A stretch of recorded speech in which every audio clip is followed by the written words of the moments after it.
हम अगले 20 मिनट में आपको देश दुनिया की 20 ऐसी खबरें बताने वाले हैं जो इस वक्त न केवल सुर्खियों में हैं बल्कि दिलचस्प और अहम भी हैं। तो शुरू करते हैं 20 मिनट में 20 खबरों का सिलसिला। सबसे पहले देखेंगे राजस्थान की कौन कौन सी खबर इस वक्त अहम है।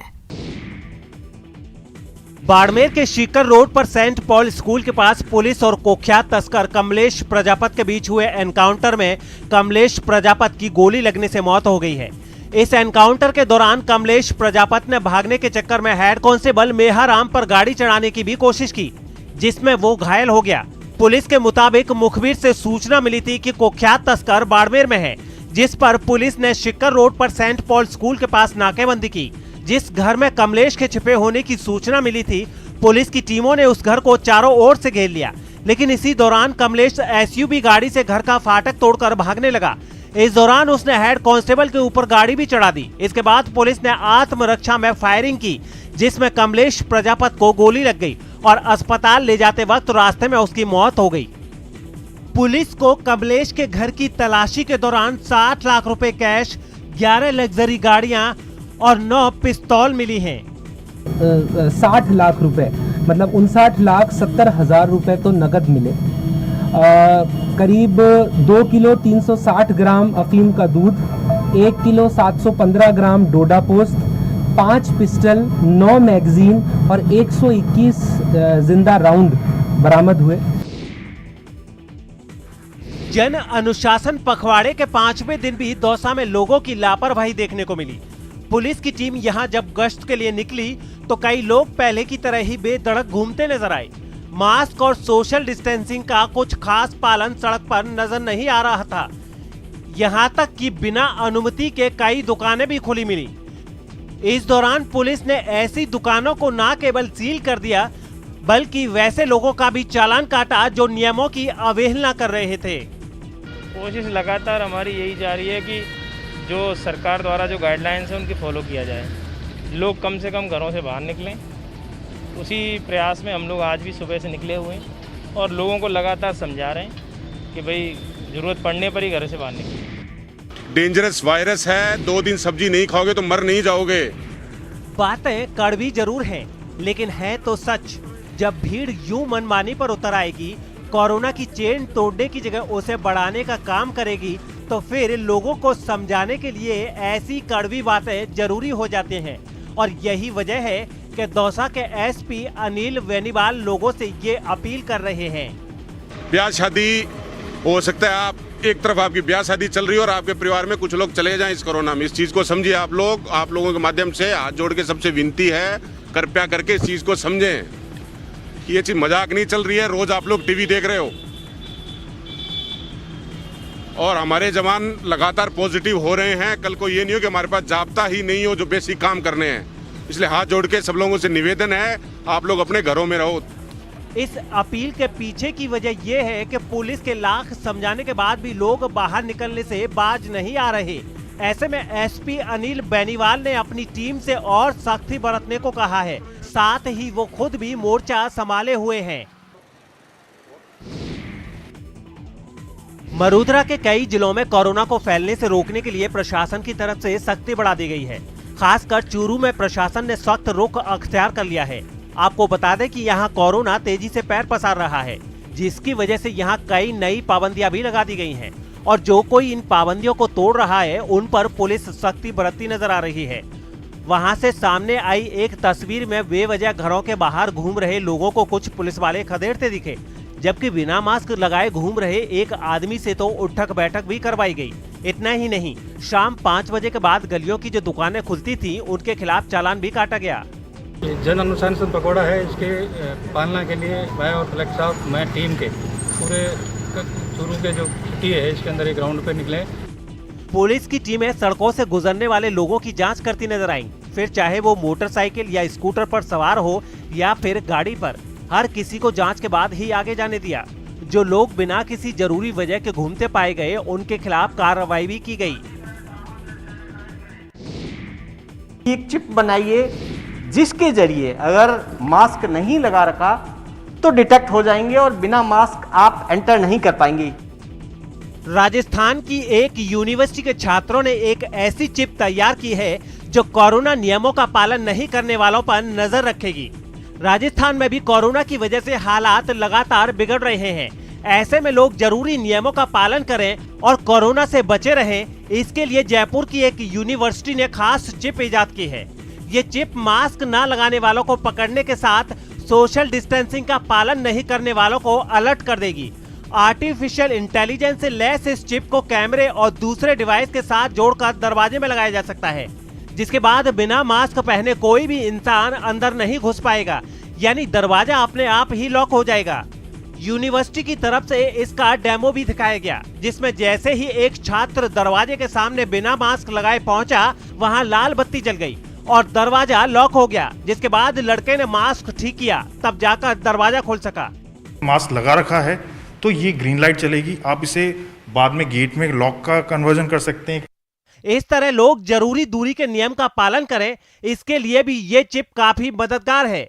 छात्रों ने इस चिप के साथ एक सेंसर जोड़कर एक दूसरी डिवाइस तैयार की है, जिसे गले में लटकाकर 2 गज की दूरी की निगरानी की जा सकती है, क्योंकि जैसे ही कोई करीब आता है, चिप के साथ जुड़ा अलार्म अपने आप बजने लगता है।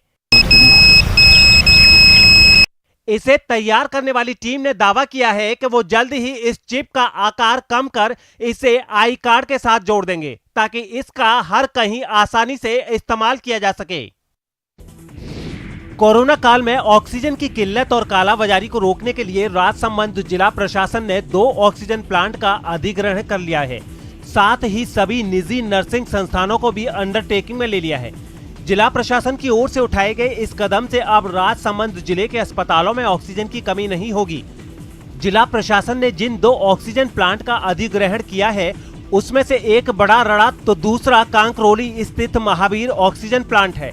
नाथ द्वारा उपखंड अधिकारी अबेश गोयल ने बड़ा रड़ा प्लांट से होने वाले सिलेंडरों के वितरण पर 24 घंटे की निगरानी के लिए एक टीम का भी गठन कर दिया है।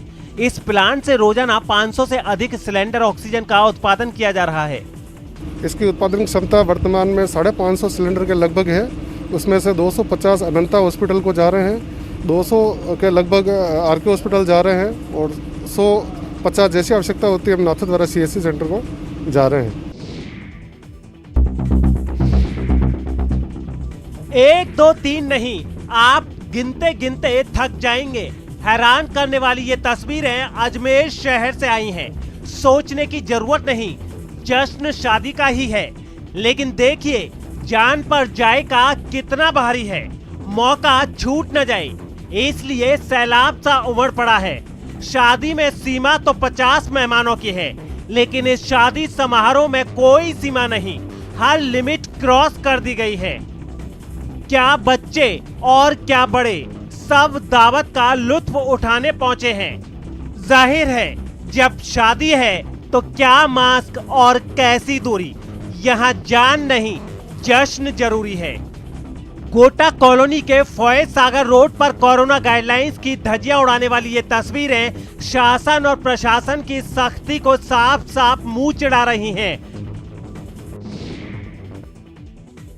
शादी का ये कार्ड पिछले कुछ दिनों से चर्चा में है और चर्चा की वजह है इस पर छपे 1-2 नहीं, पूरे के पूरे 300 नाम।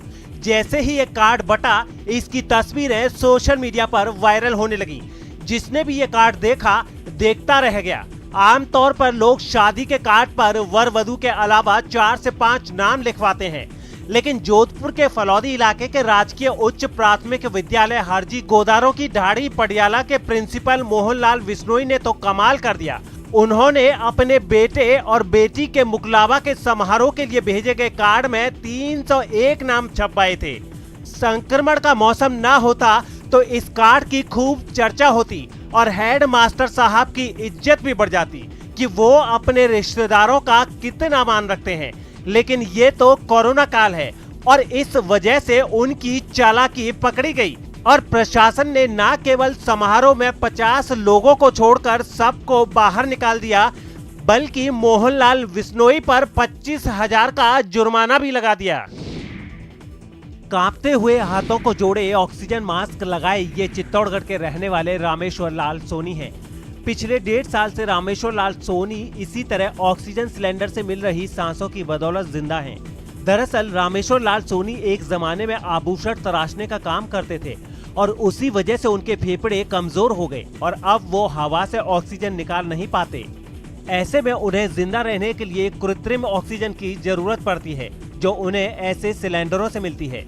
कुछ वक्त पहले तक 350 रुपए में ऐसे ऑक्सीजन सिलेंडर रामेश्वर सोनी के परिवार को आसानी से मिल जाती थी, लेकिन कोरोना की वजह से जिस तरह से ऑक्सीजन सिलेंडरों की किल्लत हो गई है, इस परिवार के लिए इन सिलेंडरों का जुगाड़ करना मुश्किल हो गया है। एक सिलेंडर 2 दिनों तक रामेश्वर सोनी की सांसों की जरूरत को पूरा करता है।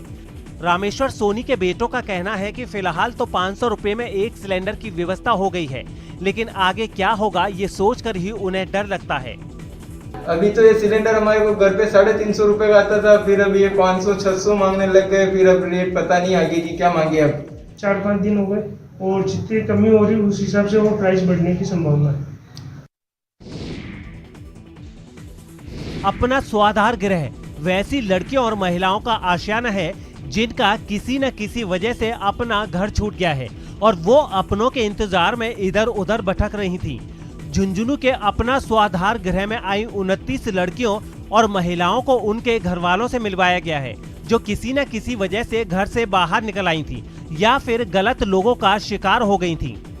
अपना स्वाधार गृह के संचालक कहते हैं, झुंझुनू पुलिस को जो लड़की या महिला लावारिश हालत में मिलती है, उनके पास मदद के लिए पहुंचती है। वो उन्हें स्वाधार गृह में ले जाते हैं। इसके बाद स्वाधार गृह उन लड़कियों को तब तक रहने का ठिकाना और सही परामर्श देता है जब तक कि वो अपने घर न लौट जाएं या फिर उनके घर वाले उन्हें वहां से घर न लेकर चले जाएं। जो पीड़ित महिलाएं हैं, जिनके आश्रय स्थल नहीं है या रहने की व्यवस्था नहीं है, छत नहीं है, उन महिलाओं के लिए हम ये स्वाधार गृह का संचालन कर रहे हैं। कहीं की भी पुलिस इधर छोड़ जाती है, हम लोग इनकी केयर करते हैं, इनको खाना वगैरह सब फ्री मिलता है और इनके साथ मतलब अच्छा बिहेव करते हैं। 20 मिनट 20 खबर में अब देख लेते हैं कुछ दूसरे राज्यों की खबरें। महाराष्ट्र के पालघर जिले के विरार वेस्ट स्थित विजय वल्लभ कोविड सेंटर के आईसीयू में आग लगने से 13 मरीजों की मौत हो गई है। इनमें 4 महिलाएं शामिल हैं। बताया जा रहा है कि हादसे के वक्त आईसीयू में 15 मरीज थे, जबकि पूरे अस्पताल में 90 मरीज थे। इनमें से ऑक्सीजन सपोर्ट वाली 21 मरीजों को दूसरे अस्पताल में शिफ्ट किया गया है। अस्पताल के आईसीयू में एसी में शॉर्ट सर्किट की वजह से शुक्रवार तड़के 3:25 के आसपास आग लग गई थी। आग लगने के बाद फायर ब्रिगेड को खबर कर दी गई थी, लेकिन उनके आने से पहले ही आईसीयू में भर्ती 15 में से 13 पेशेंट आग से झुलस गए और उनकी मौत हो गई। आग पर 1 घंटे के अंदर काबू तो पा लिया गया, लेकिन तब तक इस आग ने 13 लोगों को मौत की नींद सुला दिया। मुख्यमंत्री उद्धव ठाकरे ने इस हादसे की जांच के आदेश दे दिए हैं। साथ ही प्रधानमंत्री नरेंद्र मोदी ने भी इस हादसे पर दुख जताया है। पीएम ने कहा है कि ये घटना दुखद है। हादसे में जान गंवाने वाले लोगों के प्रति गहरी संवेदना और वो घायलों के जल्द स्वास्थ्य होने की कामना करते हैं। वहीं प्रधानमंत्री नरेंद्र मोदी ने प्रधानमंत्री राहत कोष से मृतकों के परिजनों को 2-2 लाख रुपए देने की घोषणा की है। साथ ही हादसे में गंभीर रूप से घायल लोगों को 50,000 रुपए दिए जाएंगे। ऑक्सीजन देकर लोगों की जान बचाने के लिए मुंबई के तुर्बे में मौजूद एक प्लांट के बाहर ऑक्सीजन लेने के लिए भीड़ उमड़ पड़ी। ये हालात तब है जब केवल अस्पताल के कर्मचारियों को ही वहां से ऑक्सीजन ले जाने की इजाजत है, लेकिन उन्हें इसके लिए घंटों का इंतजार करना पड़ रहा है।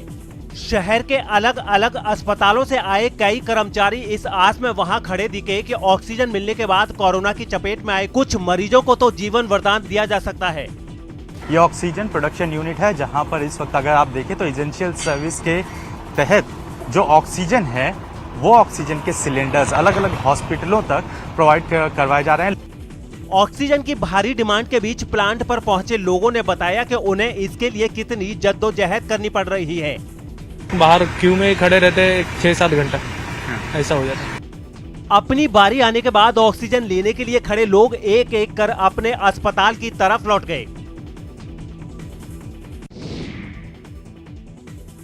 मुंबई में कोरोना मरीजों की लगातार बढ़ती तादाद को देखते हुए वहां लोकल ट्रेनों को आम लोगों के लिए बंद कर दिया गया है।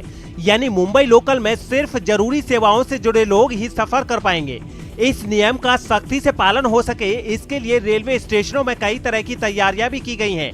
आपको बता दें कि मुंबई की लाइफलाइन लोकल ट्रेनों पर राज्य सरकार ने गुरुवार रात से आम लोगों के सफर करने पर रोक लगा दी है। वहां छत्रपति शिवाजी महाराज टर्मिनस में लोगों के आने और जाने के लिए सिर्फ एक गेट रखा गया है, बाकी गेट बंद कर दिए गए हैं। वहां पर भी बिना आई कार्ड किसी को अंदर नहीं जाने देने के निर्देश हैं, यानी सिर्फ जरूरी सेवाओं से जुड़े लोग ही लोकल में सफर कर पाएंगे। इसके अलावा लोगों के बाहर निकलने पर भी उनकी जांच की जाएगी। नियम तोड़ने वालों पर कड़ी कार्रवाई के भी निर्देश हैं। स्टेशन में कई दूसरे तरह के इंतजाम भी देखने को मिले ताकि भीड़ पर काबू रखने के साथ दूसरे लोगों को बाहर ही रोका जा सके। इसके लिए कुछ पुलिस वाले वहां स्पीकर से लोगों को चेतावनी देते भी नजर आए। हरियाणा के रोहतक से दिल दहला देने वाला एक वीडियो सामने आया है, जिसमें कुछ लड़कों ने गाली गलौज से रोकने पर जमकर पथराव किया। इस घटना का वीडियो सोशल मीडिया पर तेजी से वायरल हो गया, जिसमें वो लड़के कई घरों पर पथराव करते दिखाई दिए। हैरानी की बात ये रही कि उनमें कुछ लड़कों के हाथों में तलवार और डंडे भी नजर आए। उन लड़कों ने वहां काफी देर तक उत्पात मचाया। इन लड़कों ने कई मकानों की खिड़कियों के शीशे तोड़ दिए तो कुछ गाड़ियों को भी नुकसान पहुंचाया। इस पथराव से पूरे इलाके में दहशत फैल गई। लोग डर के मारे अपने घरों में ही छिपे रहे। 4-5 लड़के आपस में गाली गलौज कर रहे थे। उनके रोकने टोकने पर उन लड़कों ने पथराव शुरू कर दिया। उन लोग खबर है कि इस हंगामे का वीडियो वायरल होने के बाद पुलिस ने एक आरोपी को गिरफ्तार कर लिया। वहीं उसके दूसरे साथियों की भी तलाश की जा रही है।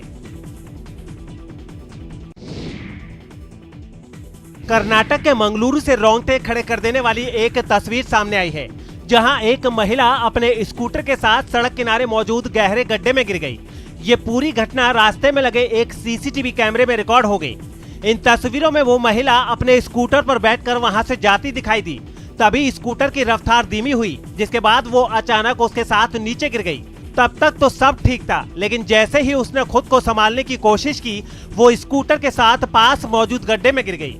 इस दौरान वहां से गुजर रहा एक मोटरसाइकिल सवार उसकी मदद के लिए रुका। पीछे से आ रही एक कार भी वहां रुक गई। इस बीच मोटरसाइकिल सवार ने एक और गाड़ी को भी रोक दिया। इसके बाद सभी ने उस महिला की तलाश शुरू कर दी।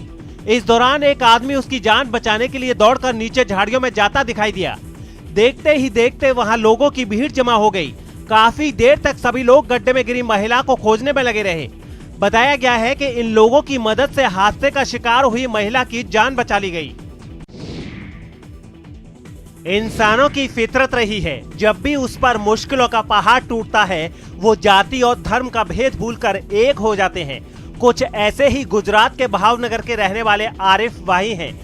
अस्पताल से जब जब कोरोना वायरस की वजह से मारे गए लोगों के शव बाहर निकलते हैं, आरिफ भाई उसके अंतिम संस्कार की तैयारी में लग जाते हैं। अगर मरने वाला मुस्लिम है तो फिर आरिफ भाई अपने मुस्लिम होने का धर्म निभाते हैं। पूरी शिद्दत से उसे सुपुर्द ए खाक करते हैं। जितनी शिद्दत से आरिफ भाई अपने मुसलमान होने का धर्म निभाते हैं, उतनी ही शिद्दत से वो इंसानियत का भी धर्म निभाते हैं। अस्पताल से जब किसी हिंदू की लाश निकलती है तो वो उसके अंतिम संस्कार के लिए भी जी जान से जुट जाते हैं। कोरोना काल में जब संक्रमण के डर से अपने भी अपनों का साथ छोड़ देते हैं, तो आरिफ भाई जैसे लोगों की इंसानियत मिसाल बन जाती है।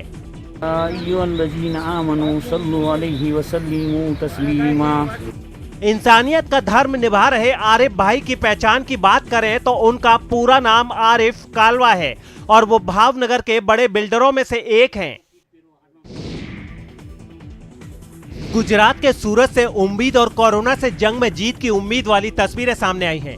कोविड सेंटर में काम कर रही इस नर्स का नाम नैन्सी आइजन है। नैन्सी के बारे में इतना जान लीजिए कि खुदा से इबादत के लिए वो इन दिनों रोजा तो रख ही रही हैं, साथ ही इंसानों की सेवा के लिए 4 महीने की प्रेग्नेंट होकर भी कोविड सेंटर में अपना कर्म कर रही हैं। प्रेग्नेंट हूँ और यहाँ पे आती हूँ, लेकिन मैं अपनी तो केयर करती हूँ और बच्चे के लिए भी केयर करती हूँ, अच्छे से खाती हूँ पीती हूँ, तो मुझे ऐसा कोई डर नहीं है। और मेरी पेशेंट्स की सेवा करके मुझे जो दुआएं मिलती है उससे मुझे पॉजिटिव एनर्जी मिलती है। नैन्सी आइजन जिस कोविड सेंटर में काम कर रही हैं, वो सूरत के अल्थान इलाके में सूरत महानगर पालिका के कम्युनिटी हॉल में बनाया गया है। स्थानीय विधायक हर्ष संघवी की कोशिशों के बाद इस कम्युनिटी सेंटर को कोविड केयर सेंटर बनाया गया है। इस वक्त यहाँ 105 मरीज हैं और उनकी सेवा के लिए डॉक्टर और नर्स की व्यवस्था की गई है। हर्ष संघवी कहते हैं कि उनकी कोशिश कभी कामयाब नहीं हो पाती अगर नैन्सी आइजन जैसी नर्स उनके इस सेंटर में नहीं होती। नैन्सी आइजन जैसी नर्स की वजह से ही ये कोविड केयर सेंटर अपने मकसद को पूरा कर रहा है। नैन्सी बहन पहली बार भी हमारे साथ यही कोविड सेंटर में काम कर रहे थे। ये वक्त वो गर्भवती है, लेकिन उनका ये मानना है कि देश को उनकी ज़रूरत है, लोगों को उनकी ज़रूरत है, तो वो यहाँ पे काम में हम लोग के साथ जुड़ी है। चलिए अब देख लेते हैं अंतर्राष्ट्रीय जगत की कुछ अहम खबरें। इजराइल की राजधानी यरूशलेम में यहूदी समुदाय के लोगों और पुलिस के बीच जोरदार झड़प हो गई। वहां पाबंदियों के बीच ये लोग प्रदर्शन करने के लिए पहुंचे थे, लेकिन तभी सुरक्षा बल के कुछ जवान वहां पहुंचे और एक जगह जमा हुए लोगों को खदेड़ना शुरू कर दिया। थोड़ी देर के लिए वो इलाका रण क्षेत्र में बदल गया। जवानों ने भीड़ पर बेहोश करने वाले बमों की बरसात कर दी, जिससे वहां भगदड़ मच गई। इसके बाद जवानों ने भी हंगामा कर रहे लोगों पर सख्ती बरती। पहले तो उन लोगों पर पानी की बौछार की गई ताकि प्रदर्शनकारी वो इलाका छोड़कर चले जाएं, लेकिन ऐसा हुआ नहीं। कुछ लोग अड़े, जबकि कई लोग कार्रवाई से बचने के लिए इधर उधर छिपते नजर आए।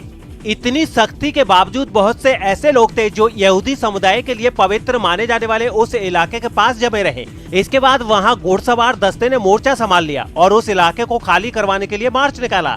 इस बीच जवानों ने कुछ लोगों को हिरासत में भी लिया। बताया गया है कि इस झड़प में यहूदी समुदाय के 30 लोग घायल हो गए हैं।